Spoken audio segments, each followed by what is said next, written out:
It's a pharmacological fact. To use a synthetic anything is an insult to the body. I wrote a book about this way back in 1985. You see, you can't patent natural, you can only patent synthetic. And it's patents that have driven the chemical companies crazy. In the gold rush, they said, there's gold in them thar hills.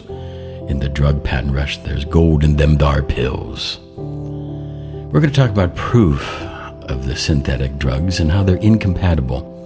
We're going to go through, and there's a little bit of an idea here in the scientific research that shows that the synthetics are really an insult to the body. And in some ways, a dramatic insult to the body. We're going to get to the bottom of our idea of synthetic. By 2010, cancer is the world's leading cause of death. For a cure, but could somebody just stop, turn around, look back, and look for a cause? Look for a cause. They're showing all the chemicals that are produced and how they affect your body. And as I was looking at that, I was, oh my God, there's a whole bunch of people on the reserve that have these illnesses.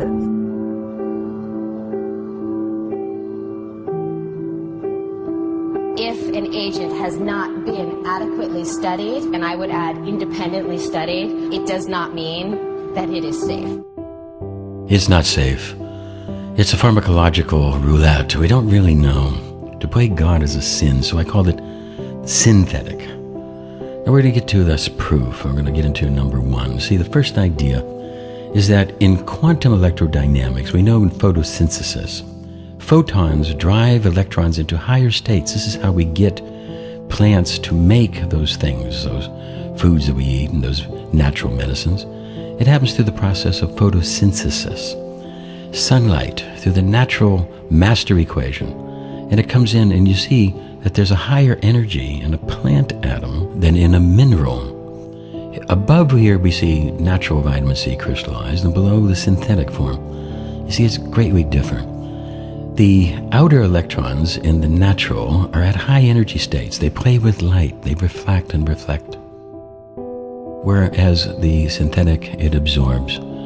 Here we have the natural vitamin E and the synthetic form. And if we ask the physicist just why here in natural we see more colors and vibrancy, it's because the electrons are at higher orbital states than the synthetic form.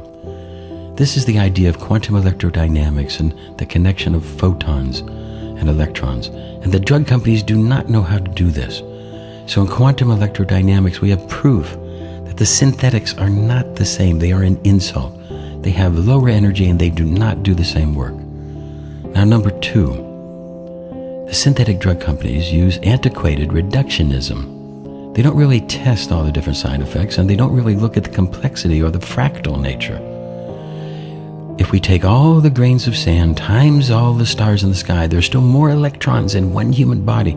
We have to be humble in this way and look at it and recognize it's a very complexity, and we can't reduce everything like they do in the chemical companies. Reductionism versus holism.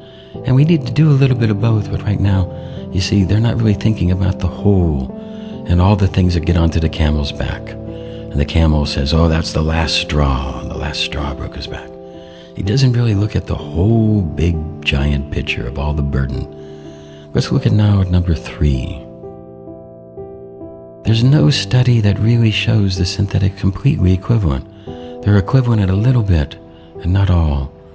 They do not measure the side effects. Side effects are observed. And the FDA and the laws are made to protect them, so we really don't understand what we're getting in this pharmacological roulette. You see, you can't patent natural. You can only patent synthetic. Even God can't patent nature. And God made it. And the patents last 19 years, and then after that, you have to engineer things, move them around to get a new patent. And now they're patenting genetics. There's gold in them thar hills. There's gold in them thar pills. Lots of gold. Big, big money. Giant money. Let's look now into a little bit more. Number four. You see, side effects dominate and proliferate the synthetic drug. If you look into the physician's desk reference, you're going to see all these different side effects that come from the natural. You see, side effects aren't really tested. They're observed. And when they get a side effect, they just make a new pill for the next side effect and a new pill for that side effect. and then a different pill for that side effect. And they increase the toxic burden. And people even forget what the original disease is and the original illness because they're getting so much of this patent medicine. The chemical companies develop most of the world's cancer treatments. To create drugs to treat cancer. How can we not use studies in rodents to identify things that cause it? It doesn't make sense. 1950. See, mostly natural and modified natural drugs were in use. By 1985, we'll see that the synthetic and the synthetic-based natural model drugs dominate. By 2009, it's even worse, as natural medicines make less and less. You see, there's an increased drive for synthetic patents. There's gold in them dark pills. 1955, iatrogenic medicine disease was a very small part of the deaths. 1985, it got to be bigger. By 2009, it's one of the #1 killers. And now many people say that it's the largest killer because of these synthetic drugs. And it's profit. It's big pharmaceutical profits that drive these things. And autism is going up just as the use of synthetics, autism and diabetes.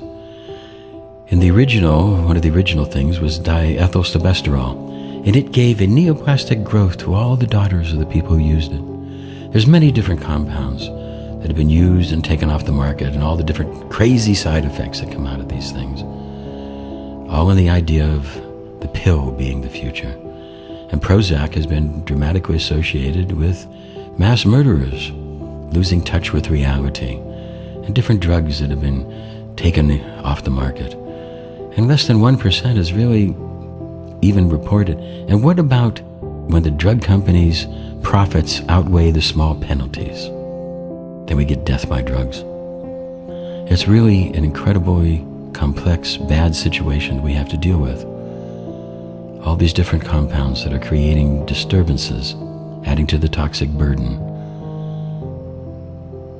We have to be able to look at not just the drugs, but all the other toxins that are happening to us, and items that have been taken on and off the market.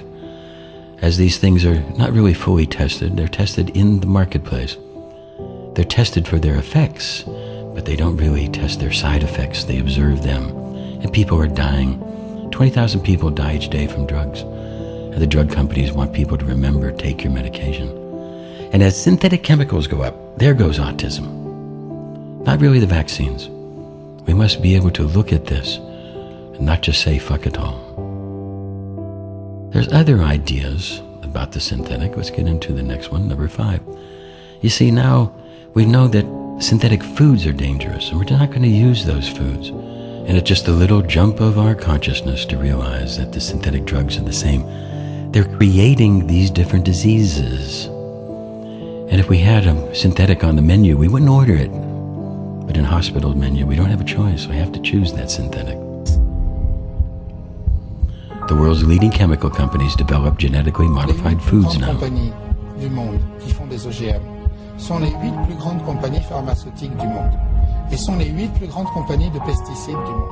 The ideas that medicine would be so profit-orientated and that they would be able to control doctors by threats of losing their license. People should be free to choose natural medicines. It is a viable choice, and I've written a book about the true healthcare debate. The true healthcare debate is not who's going to pay for the drugs. The true healthcare debate is, are these different natural compounds legal? In the FDA process for new drugs, there's so much buying, planning, grants. You see, because Big Pharma really does control the FDA. The doctors are controlled. They're put into their little box, and they're told what to do. And these are the people that really own America. The idea of a pill, a surgery. And the FDA is in the pocket of big tobacco and big pharma. And the ultra-rich kill people for money. I think it's not healthy, it's not natural, and I think you have to eat the food Mother Nature gave you, the way it came out of the soil.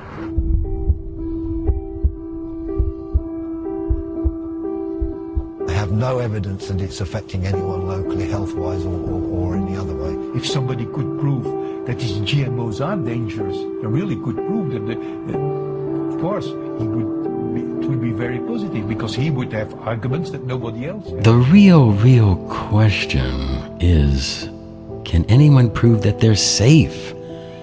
Not whether they damage. Long-term health studies have not been conducted. I think that the rest of the companies and their scientists working for them, obviously it is in their interest to say that it's absolutely safe because they are having a lot of products which they want to flog onto us. Vous imaginez la plus grande compagnie du monde, qui vend le plus d'OGM au monde, qui va en cours d'appel pour empêcher que nous voient les analyses de sang des rats qui en ont mangé pendant 3 mois de leur OGM. C'est fou. We need to have a full airing of the hypocrisy involved in companies that make a fortune selling things that cause cancer and then profit at the other end from treating the disease. We'll investigate baseball steroids, but will we investigate synthetics and all of that? You see, the death is just the tip of the iceberg of what's happening from the pharmaceutical and synthetics. And it's too much power, too much money. It's very dangerous. And I've stood up against these people, big tobacco, big sugar, big pharma, big media. And Betty Boop tries to find a synthetic cure to breast cancer. And Desi Boop, we try to find a natural cure. Because there really is a natural cure. We've been working on this and have had good results. Is it possible that our medical system is all wrong? The drugs and the surgeries aren't really working. Here in little Monsanto's village, where they make those genetically modified foods here at their headquarters. These engineers, this is the Monsanto factory. And they won't let the GMO foods be sold in the plant's cafeteria. Genetically modified crops now face the prospect of being banned outright in the EU. The potential prohibition, which still needs council approval, comes after MEP bill on Tuesday to allow member states to halt the cultivation of GM produce. Individual countries would simply be able to cite environmental reasons. In the original directive, there were plans to study so-called reception points, the places for planting. These studies were never carried out, but in Europe such reception points can be very different. In Italy or Sweden, for example, environments are not the same, even the plants are different. My proposal is to look at these type of considerations, which cannot be assessed for Europe as a whole. In Belgium, opposition to GM in French-speaking Wallonia is strong compared to the country's Dutch region of Flanders, where authorities are more tolerant. The genetically modified potatoes grown in this Flemish field don't need pesticides. Fiercely opposed to such methods, anti-GM activists stormed the field about a month ago. This scientist, however, insists their fears are unfounded and there is no risk of contamination. For this trial here, this field trial, we took all precautions to prevent this outcrossing. I know that activists are claiming that there will be outcrossing. For example, we had questions on bees, etc., honeybees. But honeybees, you have to know, they do not fly on potato. But what about other crops, not just potatoes? Last year we made an experiment and we clearly demonstrated that a distance of 50 meters between a GM field and a non-GM field is absolutely sufficient. In Belgium's French-speaking Wallonia, the GM buffer zone is 600 meters, 12 times more than in Flanders.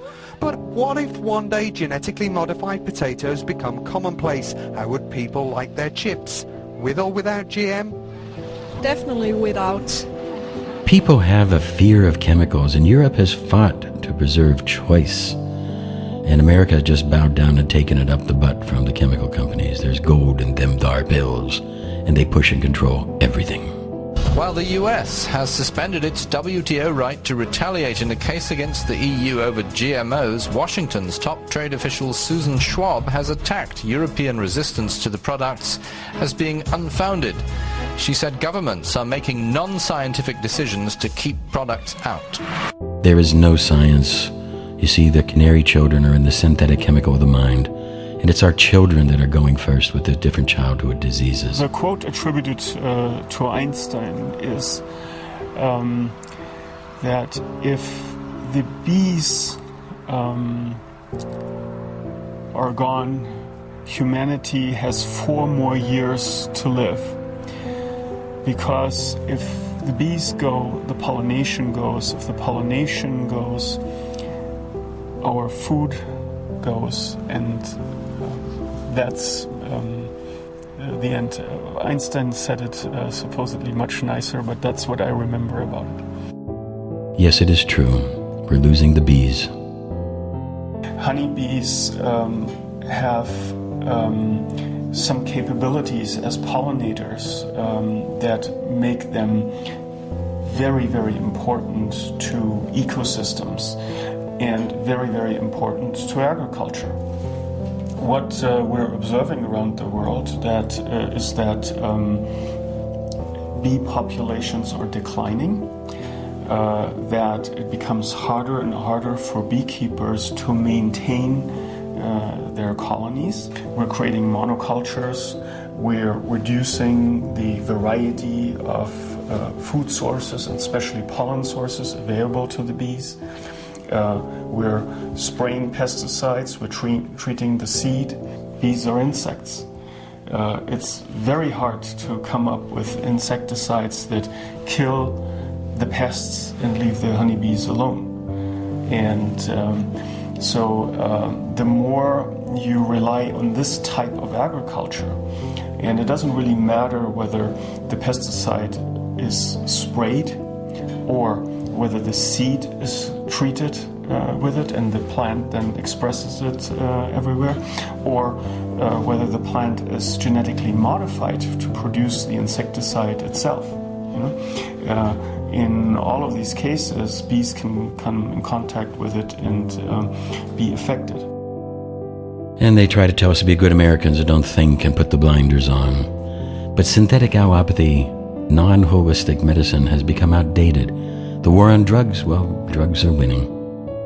We need to look at all the different ideas of fuel and how we're just using petrochemicals, and oil drilled from the ground destroys oxygen, makes excess carbon dioxide.